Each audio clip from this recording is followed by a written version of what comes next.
লেখক ঈশ্বর শ্রী অসীম বরণদের বাসভবনে কয়েকবার মাতা নর্মদার এক ভক্ত সন্তান এবং অসীম বাবুর শিষ্যপ্রতিম এক ব্যক্তির সাথে আমার সাক্ষাৎ ও আলাপচারিতার সৌভাগ্য হয়। আজ আমি তাঁর আধ্যাত্মিক অনুভূতি তাঁরই বয়ানে আপনাদের সামনে প্রকাশ করব। তবে ব্যক্তি পরিচয় প্রকাশে আমি অসমর্থ, আমায় মার্জনা করবেন। আমার আধ্যাত্মিক জীবনের প্রাথমিক অভিজ্ঞতা 2014 সাল অক্টোবর মাস। তপভূমি নর্মদা বইটি পড়ে আমি সপরিবার ওঙ্কারেশ্বর যাত্রা করি। ভৈরব গুফায় আমি একা একদিন পৌঁছই, যেটা সাধক প্রলয়দাসজির তপস্থলী নামেও পরিচিত। 2013 সালের ক্লাউড বাস্টে গুহাটি অনেক নিচু হয়ে গেছে। আমি হামাগুড়ি দিয়ে ভেতরে প্রবেশ করি এবং ধূপ জেলে বসে জপ ধ্যান করতে থাকি। হঠাৎ আমি লক্ষ্য করি কাকড়া জাতীয় এক প্রাণী দেওয়ালের পাশ দিয়ে হেঁটে এগিয়ে আমার সামনে আসে। তার চোখগুলো অবিকল মানুষের মতো। ভারী অদ্ভুত সেই দর্শন। এক দৃষ্টে সে আমায় দেখতে থাকে আর আমি তাকে। তারপর আবার সে গুহার অভ্যন্তরে কোথাও চলে যায়। এরপর ওঙ্কারেশ্বর মন্দিরে ফিরে এলে এক মহন্তজি আমায় বললেন, দর্শন হয়েছে তো? আমি বললাম, হ্যাঁ হয়েছে। আমি ওই মহন্তজির কাছে শুনেছি 2013 সালে যখন ক্লাউডবাস্ট হয় তখন মা নর্মদার জলধারা ওই গুফার মুখ অতিক্রম করে প্রবাহিত হতে থাকে। দুইটি কুকুর প্রাণ রক্ষার্থে গুহার মধ্যে আশ্রয় নেয়। 1 মাস গুহার মুখ জলধারায় বন্ধ থাকে। খুব স্বাভাবিকভাবেই কিছু জল গুহার মধ্যেও প্রবেশ করে থাকবে। কোনো জনমানব ওই তল্লাটে তখন যেতে পারেনি। 1 মাস পর যখন জল নেমে যায়, ওই কুকুর দুটি সম্পূর্ণ সুস্থ দেহে বাইরে বেরিয়ে আসে। এই 1 মাস ভেতরে তারা আলো, হাওয়া ও খাদ্য ছাড়া কিভাবে যে বেঁচে ছিল সেই রহস্য কেউ জানে না। হয়তো আশ্রয়দাতা সাধক প্রলয়দাসজি ওদের রক্ষা করেছেন। সবই মায়ের কৃপা। একবার ওমকারেশ্বর মন্দিরের এক মহন্তজি ভৈরব গুফার কাছে সিঁড়ি দিয়ে নামতে গিয়ে পায়ে চোট পান। ওখানে ডাক্তার খুব সহজলভ্য নয়, তাই তিনি মা নর্মদার কাছেই প্রার্থনা জানান যে, মা, এবার আমি কি করি? পায়ে যে খুব ব্যথা করছে। দূর থেকে মহন্তজি দেখছেন মা নর্মদার জলপ্রবাহে একটি ছোট কৌটো মতো ভেসে আসছে। মহন্তজি সেদিকে অগ্রসর হতেই 3টে ঢেউতে সেই কৌটো একেবারে সামনে চলে আসে। কৌটো হাতে নিয়ে মহন্তজি দেখেন ভেতরে চুন হলুদের মিশ্রণ। উনি সেটার প্রলেপ পায়ে লাগিয়ে দিলেন এবং ওনার ব্যথা কিছুদিনেই সেরে গেল। এই জন্যই বলে, বিশ্বাসে মিলায় বস্তু, তর্কে বহুদূর। আত্মার শুদ্ধতা আর মনের ভক্তি বিশ্বাসে এমনও হয়। যার সাথে ঘটেছে তারই মুখ থেকে যখন এই কথা শুনলাম, তখন অবিশ্বাসের আর কোনো জায়গা থাকে না। হর নর্মদেই হর, মা তু নর্মদেই হর। ওঙ্কারেশ্বরে এক সাধু মহারাজের কাছে আমি নর্মদেশ্বর শিব চেয়েছিলাম। সাধুজি নর্মদা তট থেকে 3টি পাথর শিবরূপ আমায় দেন, একটি গোটা নারকেল সমেত। আমি ওই শিবরূপ পাথরগুলি আমার সাথে রেখে নিই। ওঙ্কারেশ্বরের পর মহাকালেশ্বর দর্শন করে সপরিবারে আমি অমরকণ্টক পৌঁছই। মাতৃমন্দিরের কাছেই এক গেস্ট হাউসে আমরা আশ্রয় নিই।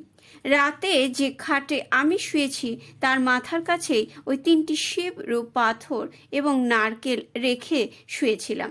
মধ্যরাতে আমি এক শিশু কন্যার কণ্ঠ স্পষ্ট শুনতে পাই। তিনি আমায় নির্দেশ দেন যেন পরদিন সকালে আমি এই শিবরূপ পাথরগুলো অবশ্যই নর্মদায় বিসর্জন দিয়ে দেই। আমি ধরফর করে রাতে জেগে যাই, কিন্তু কারোকে দেখতে পাই না।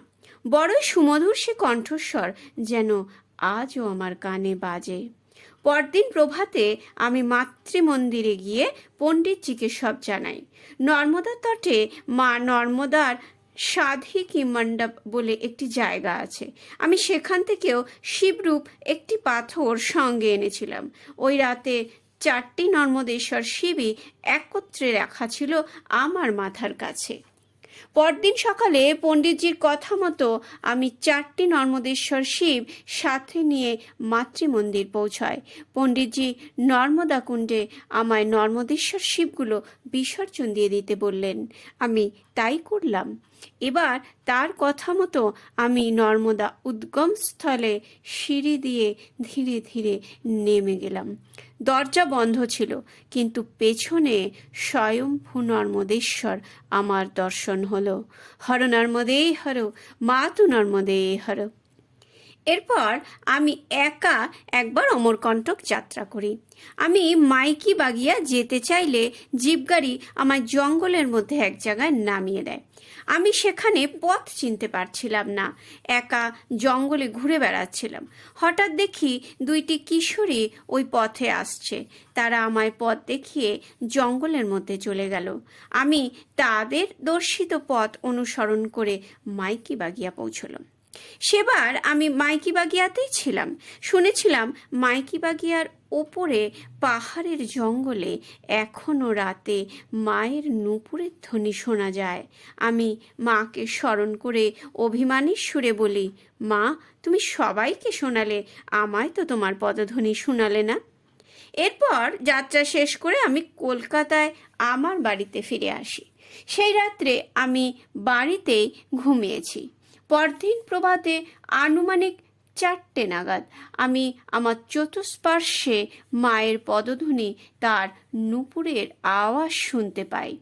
প্রথমে বাঁ পায়ের কাছে, তারপর ডান পায়ের কাছে, তারপর ডান দিকে কানের পাশে এবং শেষে বাঁ কানের পাশে। যদিও আমি সম্পূর্ণ জেগে গেছি, কিন্তু কোনো অদৃশ্য শক্তি যেন আমায় বিছানার সাথে বেঁধে রেখেছে। কোনোভাবে আমি নড়তে বা উঠতে পারছি না। শব্দ বন্ধ হয়ে যাবার পর আমি ধরফর করে উঠে বসি। মা যেন আমার অভিমানের জবাব দিয়ে গেলেন, মা গো, তোমার কৃপা অপরাম্পার। সুলোপানি মন্দিরে রাতে মন্দির বন্ধ হয়ে যাবার পর আমি একবার নাট মন্দিরে একা বসে মাকে স্মরণ করছিলাম। শুনেছি ওখানে মা স্বয়ং ঘুরে বেড়ান। তাই মাকে বলছিলাম, তুমি না বোঝালে বুঝবো কি করে যে তুমি এখানে উপস্থিত। তখন নাট মন্দিরে পিলারের পাশে আমি স্পষ্ট মায়ের নূপুরের ধ্বনি শুনতে পাই। অন্য একদিন মন্দির তখনও খোলেনি। আমি নাট মন্দিরে বসে জপ করছি। আমি স্পষ্ট শুনতে পাই ভেতরে কেউ শিবের মাথায় জল ঢালছেন এবং তারপর ঘটি মাটিতে রাখলেন। মহন্তজি বলেছিলেন, সুলোপানি মন্দিরে আজও অশ্বত্থামার দর্শন হয়। এক দম্পতি পুজো দিতে এসে অতি লম্বাকার এক বিস্ময়কর পুরুষকে দেখেছিলেন। একবার কন্যা ভোজন করাবার ইচ্ছে মনে নিয়ে আমরা অমরকণ্টক পৌঁছাই, আমি ও আমার পরিবার। আমরা মার্কণ্ডেয় আশ্রমের দিকে যাচ্ছিলাম। পথে একজন বুড়িমা সামনে এলেন এবং কিছু খেতে চাইলেন। আমাদের সাথে উপস্থিত কিছু ফল আমরা তাকে দিলাম। তিনি বললেন, ব্যাস, এতেই সম্পূর্ণ হয়ে গেল, আর দরকার নেই। আমাদের 21 জন কন্যা ভোজন করাবার ইচ্ছে ছিল, কিন্তু আশ্রমে পৌঁছে দেখলাম 20 জন কন্যাই উপস্থিত হতে পেরেছেন। তখন স্ত্রী বললেন, ওই জন্যই বুড়িমা বললেন, ব্যাস হয়ে গেল, আর দরকার নেই। উনি 21তম। সবই মায়ের কৃপা। মাই হয়তো সেই বুড়িমার বেশে আমাদের থেকে দান নিয়ে গেলেন। মাগো, হর নর্মদে হর, মা তু নর্মদে হর, তোমার কৃপা অপরাম্পার। একবার ওমকারেশ্বরে নর্মদা জয়ন্তীতে সফেদ কুটিয়ার নিচে নর্মদা তটে একটি পাথরে বসে অসীমবাবুর নির্দেশ মতো আমি মায়ের পুজো করছিলাম। চূর্ণিটা মাকে অর্পণ করার পর ফ্র্যাকশন অফ সেকেন্ডে চূর্ণিটা উধাও হয়ে গেল। আমি সেটাকে ভেসে দূরে যেতে অথবা ডুবে যেতে দেখলাম না। আমি অনেক খুঁজেও চোখের নিমেষে ওড়নাটাকে আর কোথাও খুঁজে পেলাম না। কোথায় যেন সেটা হারিয়ে গেল। মাই হয়তো সেটা গ্রহণ করে নিলেন। হর নর্মদে হর, মা তু নর্মদে হর।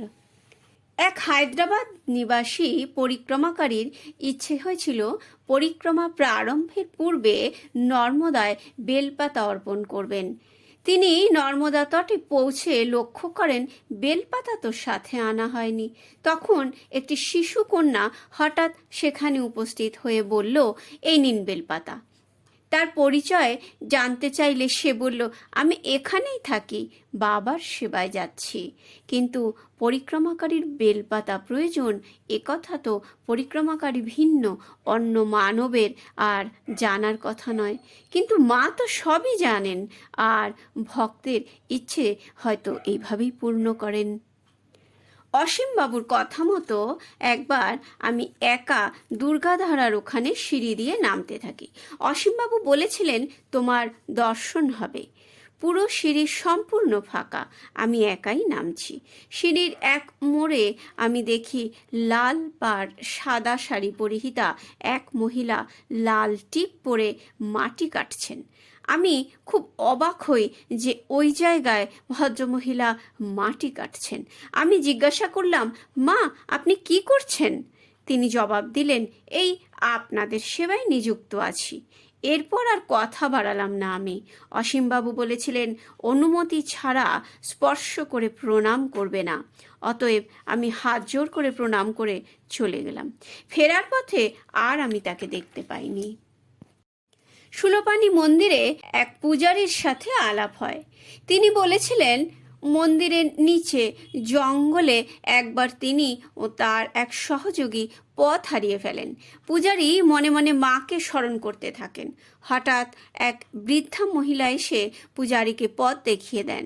সহযোগী তাকে জিজ্ঞেস করেন, আপনি কার সাথে কথা বলছেন? পূজারী বলেন, কেন, এই যে বুড়িমা আমায় রাস্তা বলে দিলেন। কথা বলে ঘুরে আর পূজারীজি বুড়িমাকে দেখতে পেলেন না। পূজারীজির দর্শন হলেও সহযোগী কিন্তু তাকে দেখতে পাননি। মা কখন কাকে কিভাবে কৃপা করবেন তা কেউ বলতে পারে না। নর্মদা তটে এক বিশেষ স্থানে বছরে একদিন বিশেষ তিথিতে আজও চন্দন বৃষ্টি হয়। আমার সৌভাগ্য হয়েছিল একবার গভীর জঙ্গলে তা অনুভব করার। আমার ওপর 21 ফোঁটা চন্দন বৃষ্টি হয়েছিল। চারিদিক চন্দনের সুবাসে মোহিত ছিল। স্থানীয় কিছু সাধুর কৃপায় সেদিন সেই স্থানে আমি পৌঁছতে পেরেছিলাম, না হলে সকলে এ বিষয়ে অবগত নন। সুলোপানির ডলির এক বিধি আছে। পালকিতে সুলোপানির প্রতীকী রূপ তার রূপোর মুখ বসিয়ে তাকে আবাহন ও পুজো করা হয় এক বিশেষ তিথিতে। তারপর সেই পালকি নর্মদা তটে নিয়ে যাওয়া হয়। পুজোবিধি সম্পন্ন করে আবার মহাদেবকে সুলোপানি মন্দিরে ফিরিয়ে আনা হয়। খুব সুন্দর করে সাজানো হয় সেই পালকি। সুলোপানি স্থাপনের পূর্বে সেই পালকি খুবই হালকা, যে কেউ ওঠাতে পারে। কিন্তু তার প্রতিকৃতি বসিয়ে আবাহন ও পুজো করার পর পালকি এত ভারী হয়ে যায় যে 10-12 জন পালোয়ান রূপ পুরুষ তা ওঠাতে ও বহন করতে সক্ষম হন। এ ঘটনা আমি নিজে প্রত্যক্ষ করেছি। জয় শূলপাণেশ্বরের জয়, জয় মাতা নর্মদার জয়। হর নর্মদে হর, মাতু নর্মদে হর। ওমকারেশ্বরের ঔরি সঙ্গমের কাছে মা নর্মদার একটি মূর্তি আছে।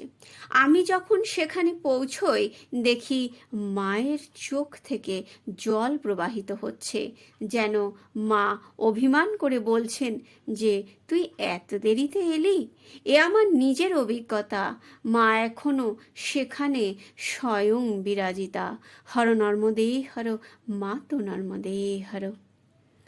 শ্রদ্ধেয় ঈশ্বর শ্রী অসীম বাবুর উপদেশ অনুসারে আমি কিছু তীর্থকর্ম এবং সাধন কর্ম করি। খুব সুন্দর ও অদ্ভুত আধ্যাত্মিক অনুভূতি প্রাপ্ত হই আমি। তারই একটি ছোট অনুভূতি এখানে বিবৃত করছি। ওমকারেশ্বর পরিক্রমার সময় অসীমবাবু বলেছিলেন যে ঋণমুক্তেশ্বর মন্দির দর্শন ও পুজো করে বেরিয়ে আমি চশমা পরিহিত এক ব্যক্তির দর্শন পাব। আমি যেন তাকে হাত জোর করে প্রণাম করি, তিনি যম।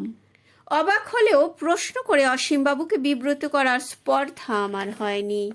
যথারীতি সেই স্থানে পুজো দিয়ে বেরিয়ে একটু এগিয়ে ওনার নির্দেশিত স্থানে এসে আমি দাঁড়াই। সামনে থেকে চশমা পরিহিত এক সুপুরুষ আমার দিকে এগিয়ে আসছিলেন।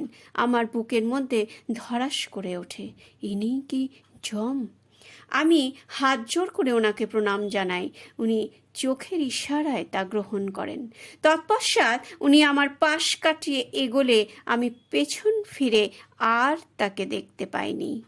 ঈশ্বর শ্রী অসীম বাবু ও তার স্ত্রীর সাথে আমার কয়েকটি তীর্থ করার সৌভাগ্য প্রাপ্ত হয়েছিল।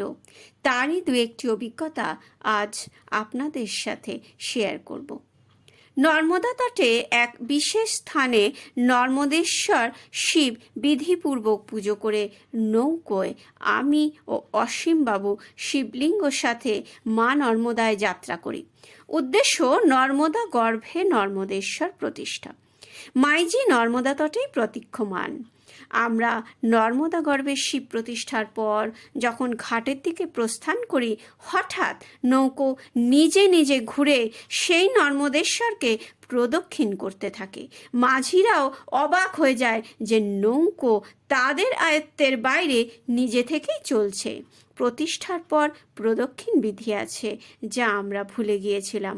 হয়তো তাই মা নিজেই বিধি সম্পন্ন করিয়ে দিলেন। হর নর্মদে হর, মা তু নর্মদে হর। নর্মদা তটে এক তীর্থে আমি শ্রদ্ধেয় অসীম বাবুকে দেখেছি নর্মদা জলে ভিজিয়ে বেলপাতা যজ্ঞে অর্পণ করতে, আর উচ্চ শিখায় সে যজ্ঞের আগুনকে জ্বলতে। মায়ের কৃপা আর সন্তানের ভক্তি বিশ্বাসে সবই সম্ভব। নর্মদা তটে এক মন্দিরে আমরা যখন পৌঁছই তখন দেখি মন্দিরের তৎকালীন বৃদ্ধ মহন্তজি আমাদের অপেক্ষায় পায়চারি করছেন। সেটি ছিল শিবরাত্রির পরদিন। সারা রাত্রি মন্দিরে জেগে থেকে পুজো পরিচালনার পর সকালে যখন মহন্তজি বিশ্রামে যান, তখন মা নর্মদা স্বয়ং তাকে বলেন যে আজ সকালে আমার 3 জন সন্তান আসবে এই মন্দিরে। তার মধ্যে যে মহিলা আছেন আমি তাঁর দেহে স্বয়ং বিরাজ করব। তুমি নিজেই তাকে দিয়ে আজ পুজো করিও। সেদিন মাইজি সম্পূর্ণ রুদ্রাভিষেক করেন। মাইজির হাত ও পায়ে খুবই ব্যথা ও সমস্যা রয়েছে, কিন্তু সেই দিন সম্পূর্ণ পুজোর পর মাইজি মন্দিরের বড় প্রদীপ এক হাতে তুলে একাই আরতি করেন। মহন্তজি, তার স্ত্রী অসীমবাবু ও আমি নিজে সেই অভূতপূর্ব ঘটনার সাক্ষী। হর নর্মদে হর, মা তু নর্মদে হর। আরও একদিন অসীমবাবু অভিষেক পুজো করছিলেন। তার পরিবারের সাথে আমিও সেখানে উপস্থিত। মহন্তজি স্বয়ং লক্ষ্য করেন এক বিরাট বাদুড় জাতীয় প্রাণী পাহাড়ের ওপর থেকে উড়ে মন্দির প্রাঙ্গণ পার হয়ে নর্মদা তটে অদৃশ্য হয়ে যায়, যার মুখমণ্ডল মানুষের মতো দেখতে। মহন্তজি বলেছিলেন ইনি স্বর্গের দূত পুজোকর্ম দেখতে এসেছিলেন। এসব কথা যখনই মনে করি আমি রোমাঞ্চিত হই। অসীমবাবু সবসময় নিজেকে মা নর্মদার সন্তান রূপে পরিচয় দিতেন। মা আছেন, শুদ্ধ মনে বিশ্বাস আর শুদ্ধা ভক্তিতে তিনি আজও সাড়া দেন, এই আমার বিশ্বাস। হর নর্মদে হর, মা তু নর্মদে হর।